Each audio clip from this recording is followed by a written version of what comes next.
Becoming a U.S. citizen is not an easy process. It takes time and money. Many choose to take a different path, one that President Trump wants to put a stop to. There are people who have lived in our community for decades. They've gotten an education, paid taxes, and raised a family. And some say they've been doing it illegally for decades. Now people who live here legally and illegally say they are more afraid than ever. Once again, here's Cristiana Ramos.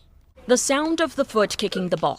It's one that's familiar to Oscar Garcia. Every day we'll go outside and play with my neighbors and friends, playing soccer. It's a simple game that's lived with him since growing up on the streets of Mexico. That's where I'm from, Torreon, Mexico. I never played on a grass field until I was 17. In Mexico, we play on dirt fields. And now, these are the sounds he hears. Fans roaring and sometimes yelling at New Mexico United games. Not only as a referee, but in life, when I try to do something, I give it my best. The journey across the broken border to become an American citizen, an accountant, a soccer referee, and a husband was not an easy one. It's a blessing.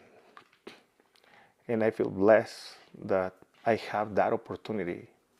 And at the same time, recognizing that not everyone gets that opportunity, and they wish they had it. Garcia's journey started when he was in school in Mexico, studying to be a computer programmer. And I was programming at the time, but I have probably zero knowledge of the English language. Eventually, he met an American woman while in school, married her, and had 3 kids.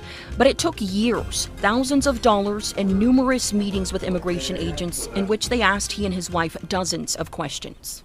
I really felt interrogated to show that I loved him, and he wasn't just giving me money under the table. While President Trump has declared there will be a mass deportation, it was then President Barack Obama who had thousands removed from the country. Twice during the Obama administration, the number of deportations and removals had spiked to over 40,000 in 1 month.